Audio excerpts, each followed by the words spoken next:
Honorable guests, colleagues and friends, let me first start out by apologizing for not being there in person for this event and sharing my thoughts via this recording.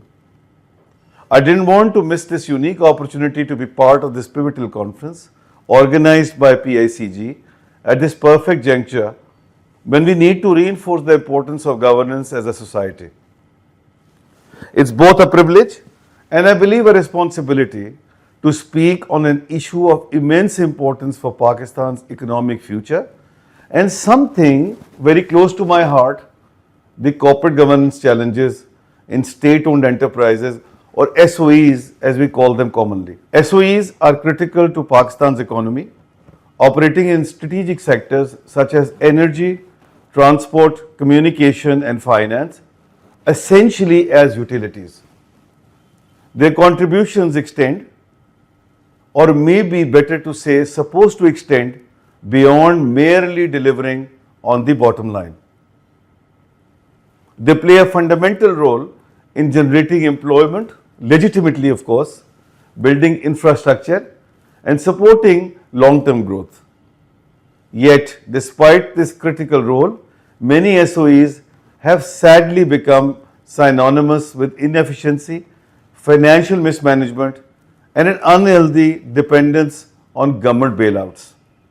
Interestingly enough, a phenomena not just confined to Pakistan alone, but virtually across the globe in SOEs, 80s UK case in point. A particularly telling statistic about Pakistan is the cumulative losses of SOEs, which now overtly exceed 1 trillion rupees annually, which has a massive potential for covering these losses, but also substantially contributing to the exchequer. This pattern of persistent financial hemorrhaging is a stark indication of a systemic crisis within our SOEs, the root cause of which lies in governance failure. Financial firefighting, while necessary in short term, cannot resolve the underlying governance issues, which is an unfortunate dilemma of our country as a whole and is topic of discussion for another sitting perhaps. Governance structures in many SOEs are vulnerable to political interference, giving conflicting interest between the dominant sponsor and the other stakeholders, including minority shareholders and employees, where appointment to key leadership positions are exposed to the risk of political loyalty rather than competence or merit. One of the most classic governance challenges in most of the SOEs is lack or blurred distinction between the government's role as owner and its role as a regulator.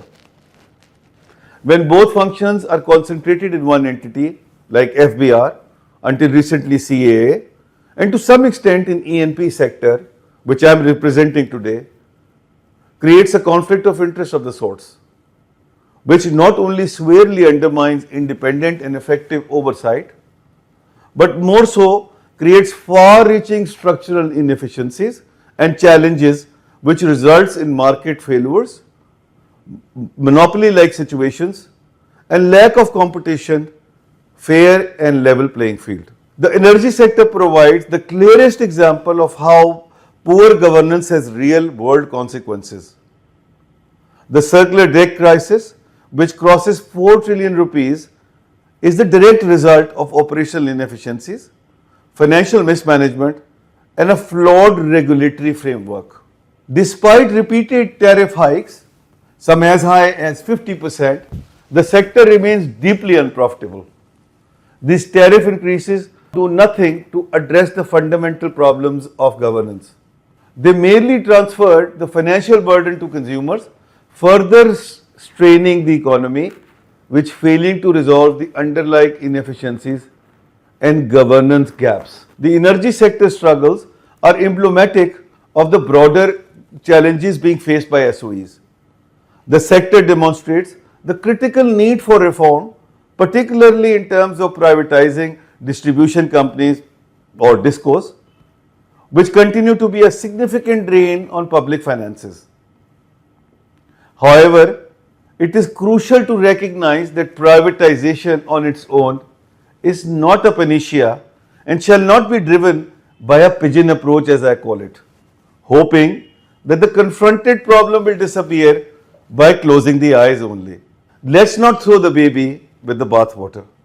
Privatization without strengthening regulatory frameworks is a recipe for disaster and possibly end up creating a monopoly under private sector instead of public, which may be more harmful than help in the medium to long term by losing the eye on the ball on the very objective of a utility. Another word of caution for an unplanned privatization is to set the structure of privatization and criteria for selection of successful private party right. A private entity to be picked up must be a long-term player with patience capital and a wider societal impact and perspective, and not just the sole focus on profitability, and that also in the short run. If the right partner is not selected from the private sector, and for instance, opt for someone like a private equity fund for a utility, then the situation will end up either spoiling the privatized entity or letting the private equity fund go out of business. A glaring example of that is in front of our eyes in one of the privatized entities in energy power sector. A larger lesson for energy sector's crisis is clear. Without proper governance structure, SOEs, or for that matter private enterprises, will continue to be a burden on the national economy regardless of how much capital or resources are injected. Recognizing the need for reforms, the introduction of SOE law is a significant step in improving SOE governance.